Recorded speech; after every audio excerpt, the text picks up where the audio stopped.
Bienvenidos a otro video aquí en 90 minutos. Hoy continuamos con la lectura de Historias inéditas de los mundiales de fútbol de Luciano Wernick. El día de hoy hablaremos de la prehistoria mundialista, que es lo que da inicio a todos los relatos de este libro. Así que comencemos. Prehistoria mundialista. No se sabe exactamente el origen del fútbol. Existieron al menos media docena de juegos de pelota que son señalados como los antecesores de este deporte.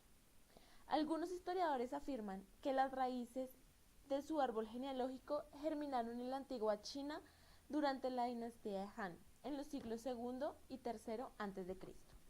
Allí se practicaba una actividad que se conocía como el Su-Hu-Kun, que consistía en embocar un balón de cuero relleno con plumas y pelos en una pequeña red de unos 40 centímetros de diámetro, colocada sobre una larga vara de bambú. Aparentemente, los participantes solo podían impulsar la bola con los pies, el pecho, la espalda y los hombros, pero no con las manos. Poco antes del comienzo de la Copa del Mundo Corea-Japón 2002, la Federación Internacional de Fútbol Asociado, o FIFA, expuso en la Feria del Libro de Frankfurt, en Alemania, unas 2.000 piezas orientales para demostrar esta hipótesis. Los elementos, todos originales, fueron donados por el coleccionista inglés Harry Langton e incluían algunas pinturas chinas de ceremonias durante juegos de pelota y un objeto con un símbolo pintado a mano que significaba para patear.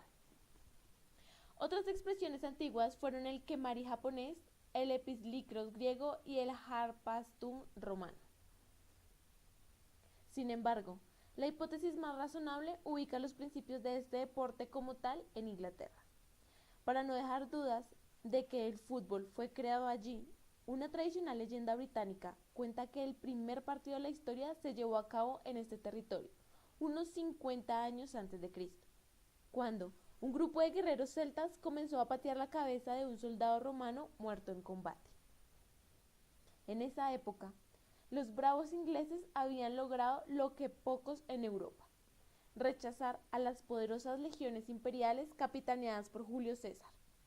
Para la FIFA, la historia moderna de este deporte comenzó efectivamente en Gran Bretaña, en 1863, cuando en Inglaterra se separaron los caminos de la Rugby Football, del rugby, y de la Association Football, del fútbol, fundándose la asociación más antigua del mundo, la Football Association, o Asociación de Fútbol de Inglaterra, el primer órgano gubernativo de este deporte. Según la FIFA, en ese año las leyes de Cambridge son escritas para darle reglas uniformes al nuevo juego. La pelota comenzaba a rodar oficialmente. Primeros partidos internacionales. El 5 de marzo de 1870, apenas 7 años después de la conformación de la Football Association, tuvo lugar el primer partido entre selecciones nacionales, en el estadio Kennington Oval de Londres. Empataron en un gol por bando los equipos representantes de Inglaterra y Escocia. Tal fue el éxito de esta primera experiencia que los dirigentes de ambos combinados decidieron repetir el choque el 9 de noviembre de ese año, también en el óvalo, aunque en esa oportunidad los locales lograron doblegar por 1-0 a los impulsivos jugadores escoceses. Algunos historiadores del fútbol británico señalan como el primer encuentro oficial el que se desarrolló el 30 de noviembre de 1872 en Escocia, en la cancha del West of Scotland Cricket Ground, club ubicado en el barrio Patrick, en las afueras de Glasgow. Esa jornada, ante apenas unos 3.000 espectadores, ambos seleccionados no lograron sacarse diferencia, y el partido terminó con el marcador en blanco.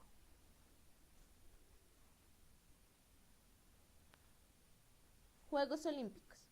Desde que fue fundada el 21 de mayo de 1904 por representantes de 7 países: Francia, España, Suiza, Suecia, Holanda, Dinamarca y Bélgica, la FIFA se propuso organizar un campeonato mundial cada 4 años entre las naciones afiliadas. El bosquejo inicial lo dio el primer secretario general de la entidad, el holandés Carl Wilhelm Hirschman en 1905. Pero la fragilidad de la flamante institución, que un año antes después contaría con apenas 11 países inscritos, todos europeos, y la dificultad económica que imperaba por esos años en el viejo continente hicieron naufragar este incipiente intento. Los impetuosos directivos ya habían tomado nota de que el fútbol se había presentado en 2 oportunidades como una actividad de exhibición en los Juegos Olímpicos. La primera tuvo lugar en París en 1900, 4 años después de que Atenas y el barón Pierre de Coubertin resucitaran este magnífico evento deportivo. En la capital francesa se desarrolló un torneo de exhibición entre clubes de distintos países europeos. Upton Park Football Club del Reino Unido de Gran Bretaña se impuso en la final por 4-0 al anfitrión Club Français. La medalla de bronce fue para la Université de Bruselas de Bélgica. 4 años más tarde, en Saint Louis, Estados Unidos, este deporte volvió a presentarse como una prueba no oficial. El equipo Gall Football Club de Canadá ganó el partido decisivo por 7-0 a Christian Brothers College estadounidense. El bronce fue para otro conjunto local, el Saint Rose Parish. Sin herramientas para avanzar solos por el camino, los dirigentes de la FIFA se pusieron en contacto con sus colegas del Comité Olímpico Internacional, el COI, con el objetivo de aprender y sumar esfuerzos, y juntos consiguieron que las cosas empezaran a tomar color a partir de Londres 1908. En la capital inglesa compitieron por primera vez en forma oficial selecciones nacionales.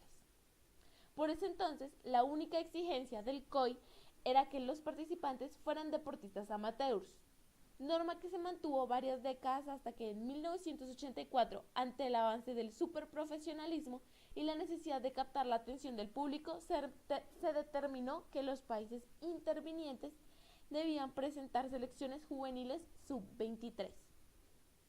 En esta primera experiencia entre países, el Reino Unido se quedó con el oro, Dinamarca con la plata. La final culminó 2-0 a favor de los ingleses, y Holanda con el bronce, en un certamen que solo contó con participantes europeos. También del viejo continente fueron todos los equipos que compitieron en Estocolmo 1912, donde curiosamente se repitió el medallero. Reino Unido, Dinamarca, esta vez los británicos se impusieron 4-2, y Holanda en el mismo orden. A nivel continental, el primer torneo entre naciones había tenido lugar 2 años antes, en 1910, en Buenos Aires, cuando Argentina invitó a Chile y Uruguay a participar de un minicampeonato para conmemorar el centenario de la Revolución de Mayo.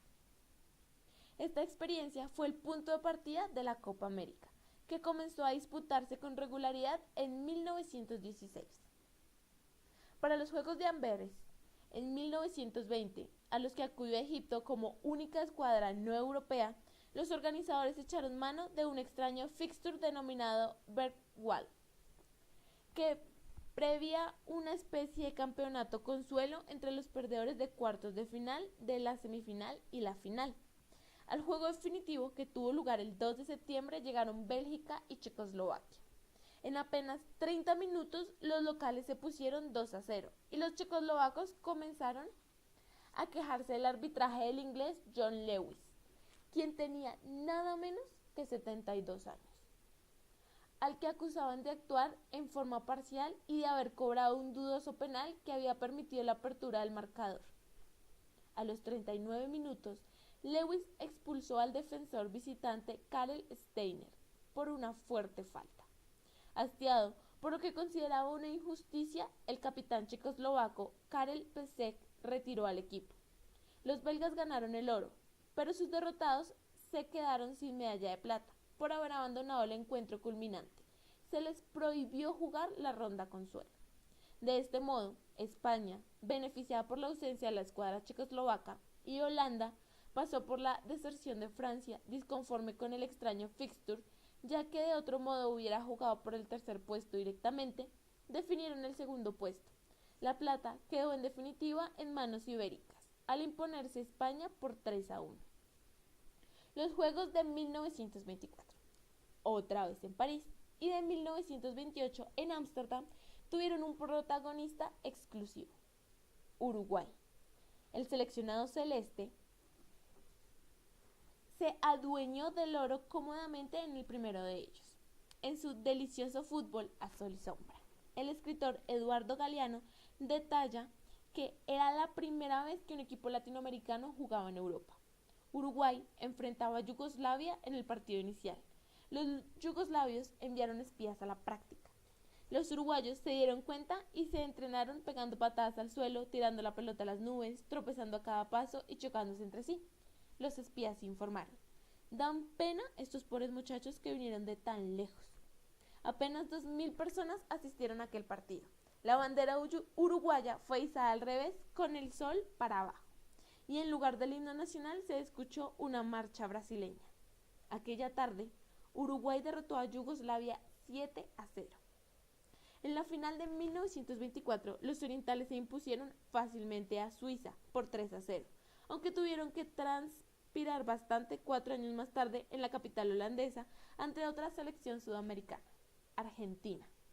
El 10 de junio, por el partido culminante, las dos escuadras rioplatenses no se sacaron ventaja. Igualaron en uno con tantos de Pedro Petrone para los orientales y Manuel Ferreira para los albicelestes. Pero 3 días más tarde, en el desempate, los uruguayos lograron desequilibrar la balanza al imponerse por 2-1. Goles de Roberto Figueroa y Héctor Scarone para los ganadores y de Luis Monti para los argentinos. El holandés Johannes Mutter fue el árbitro en los dos encuentros. Uruguay, que no participó nunca más en ese certamen, comenzaba a escribir la historia. Para muchos orientales, estas dos conquistas tienen el mismo valor que los 2 mundiales ganados en Uruguay 1930 y Brasil 1950. Por ello, la camiseta celeste lleva bordadas en el pecho, junto al escudo de la Asociación Uruguaya, 4 estrellas: 2 por las medallas de oro en París y Ámsterdam y 2 por las copas de Uruguay y Brasil. Además, los 2 títulos olímpicos le abrieron la puerta a la nación rioplatense para ser la primera anfitriona de la Copa del Mundo de Fútbol, si bien para ello todavía habría que sortear otros obstáculos. Día Olímpico. El partido que el jueves 1 de octubre de 1924 protagonizaron en el Estadio Sportivo Barracas de Buenos Aires las selecciones de Argentina y Uruguay permitió a hinchas, periodistas y dirigentes incorporar una serie de expresiones a la jerga futbolera, que hasta hoy tienen absoluta vigencia. Ya desde esos años, los choques rioplatenses tenían gusto a clásico, y en la oportunidad la expectativa se vio acentuada debido a que los visitantes se habían colgado la medalla dorada pocos meses antes en los Juegos Olímpicos de París. El partido había sido programado originalmente para el 28 de septiembre, pero ese día solo se disputaron algunos minutos porque una verdadera ola humana desbordó las instalaciones y, a falta de un lugar en las graderías, se introdujo en el campo de juego. El partido fue suspendido y postergado para el 1 de octubre. Para evitar que una situación similar se repitiera, los organizadores del encuentro decidieron levantar una malla de alambre sobre todo el perímetro que separaba las tribunas de la cancha, que fue rápidamente bautizada como alambrado olímpico, por el ingenio popular, por aislar a los espectadores de los flamantes vencedores en la capital francesa. Poco antes del comienzo del partido definitivo, los dirigentes argentinos solicitaron a los jugadores celestes que saludaran a la nutrida concurrencia que desde las tribunas quería felicitar a los responsables de tan gloriosa hazaña producida en Europa. Los 11 orientales accedieron e iniciaron una rápida recorrida alrededor del campo, que las crónicas periodísticas llamaron la Vuelta de los Olímpicos. Este festejo está hoy institucionalizado en todas las canchas del mundo, en cualquier deporte y nivel de competencia, cuando un equipo se consagra campeón, aunque su denominación fue reducida a Vuelta Olímpica. A poco de iniciadas las acciones, el delantero argentino Cesario Onsari, representante del club Huracán, logró batir al arquero visitante, Andrés Mazzali, a la salida de un tiro de esquina. La conquista confundió a los concurrentes, ya que la mayoría ignoraba que el córner había sido reglamentado como tiro libre directo 2 meses antes por la International Board. Pero Pronto las gargantas explotaron al comprobar que el árbitro Ricardo Vallarino, también de nacionalidad uruguaya, marcaba el círculo central. Esa notable anotación que quedó grabada en los diarios de la época como el gol de Onsari a los Olímpicos, pronto fue clasificada como gol olímpico. Como se le dice hoy a los tantos conseguidos directamente desde un tiro de esquina.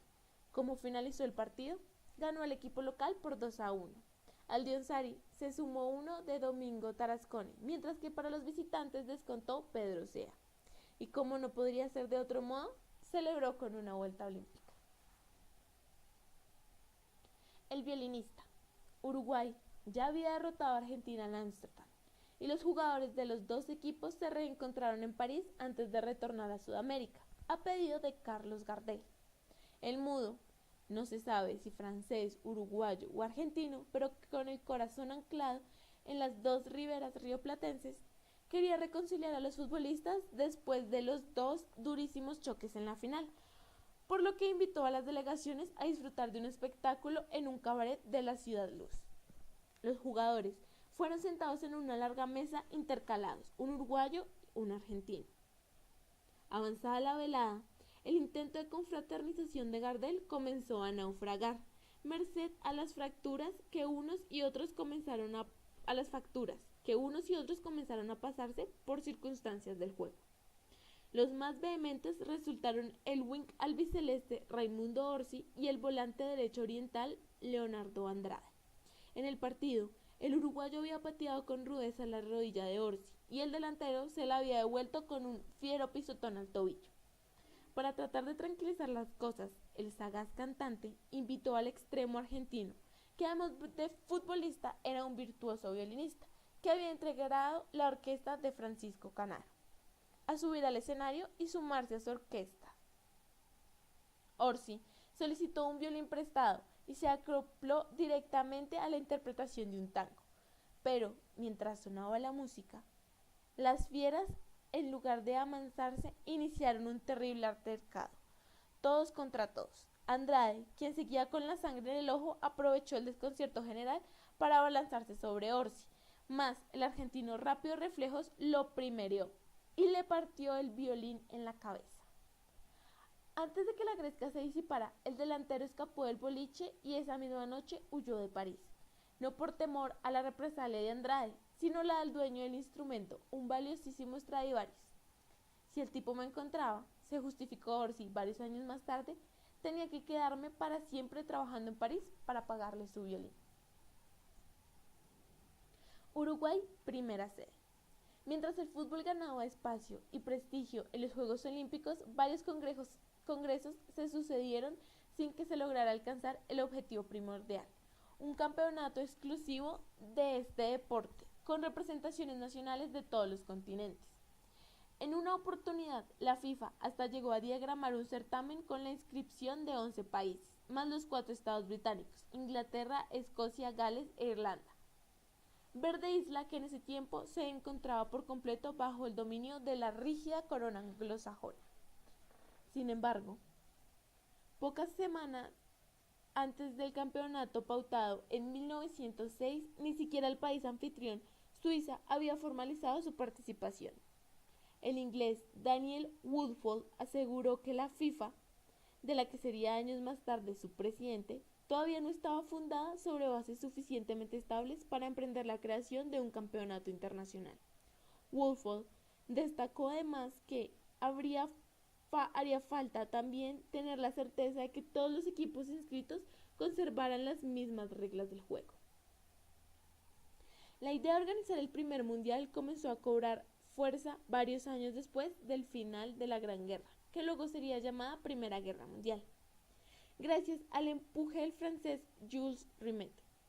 El dirigente galo, que presidía la FIFA desde 1921, estaba convencido de que el fútbol podía fortalecer los ideales de paz permanente y verdadera. Tras numerosas idas y vueltas, el 8 de septiembre de 1928, en Zúrich, se le puso fecha al primer torneo, julio de 1930. Casi un año más tarde, El 18 de mayo de 1929, España, Italia, Suecia, Holanda, Hungría y Uruguay presentaron sus candidaturas en el Congreso de Barcelona. La nación rioplatense era la favorita por haberse consagrado campeona en los dos últimos Juegos Olímpicos.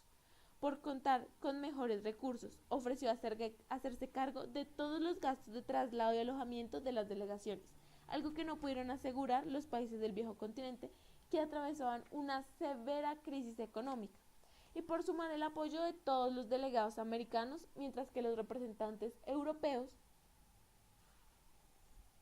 aunque eran mayoría, estaban divididos entre 5 postulantes. Además, se veía con simpatía que el torneo formara parte de uno de los festejos del centenario de la Jura de la Independencia uruguaya. Según los diarios de entonces, la actuación diplomática del delegado oriental, Enrique Huero, acompañada ardientemente por la de su par argentina, Adrián Becar Varela, resultó decisiva. Primero, consiguió la renuncia de los representantes de Suecia, Holanda y Hungría. Luego, con el argumento de que en el Uruguay hay una enorme colectividad española e italiana que apoyaría a sus elecciones, logró que los delegados peninsulares dieran un paso al costado. El honor de ser el primer país organizador de la Copa del Mundo finalmente fue concedido por aclamación a Uruguay.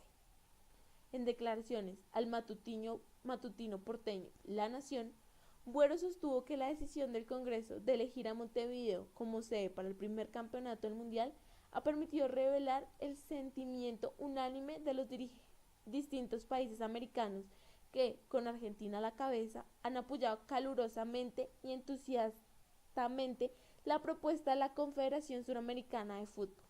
Hemos dado un ejemplo reconfortante de solidaridad continental. La historia de los mundiales estaba en marcha. La Copa.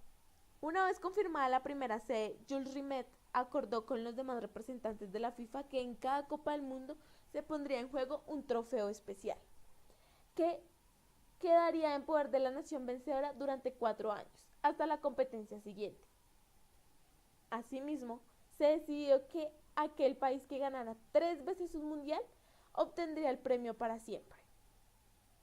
Rimet solicitó la creación del galardón al escultor francés Abel Lafleur, quien diseñó una copa con la figura de la diosa griega la victoria, Nike.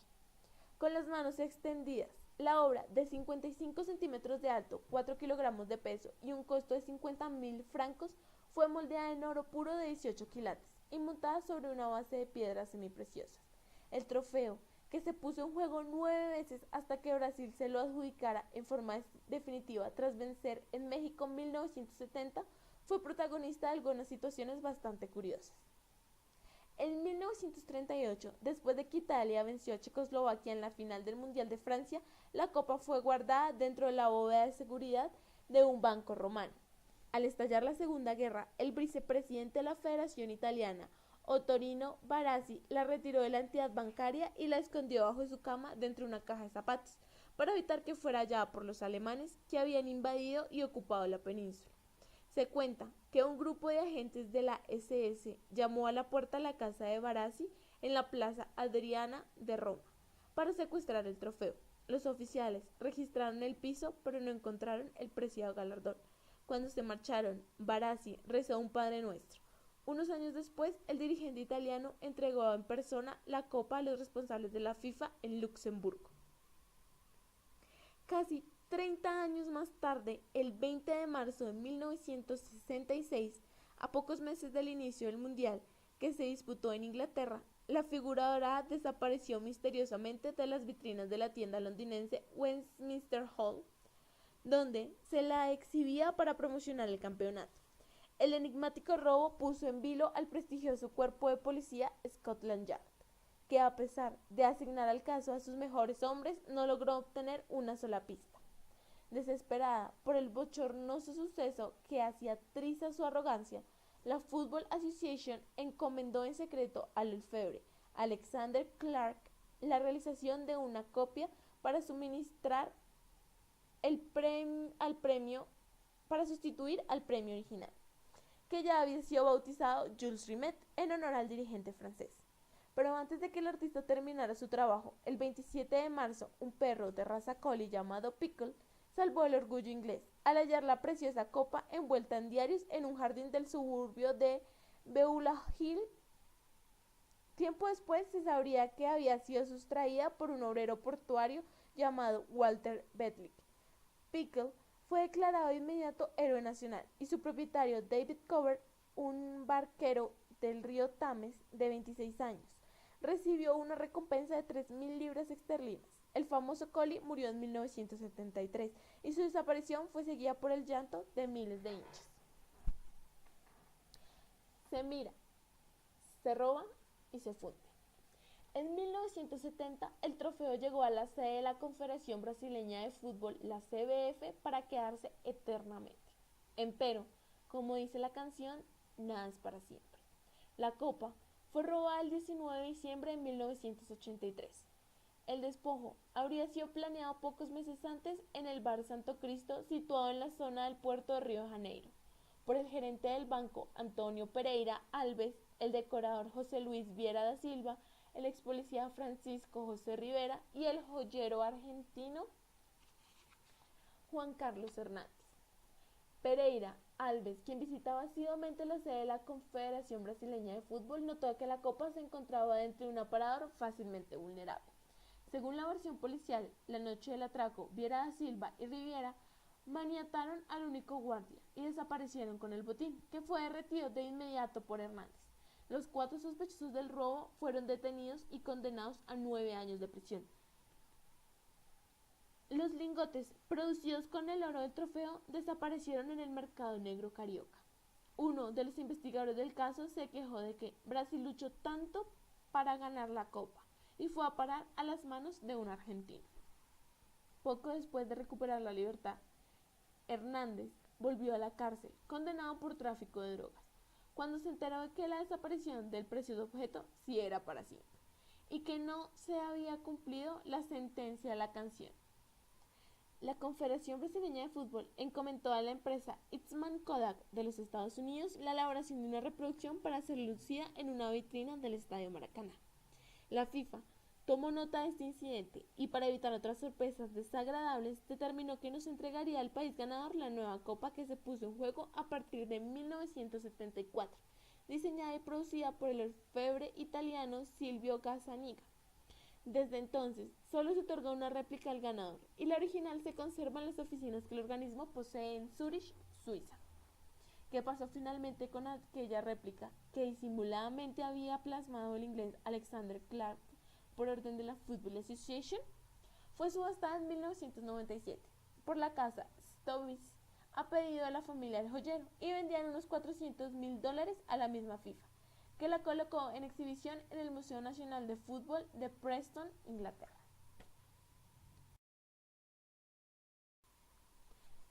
Gracias por acompañarme en otro video y nos vemos en el próximo.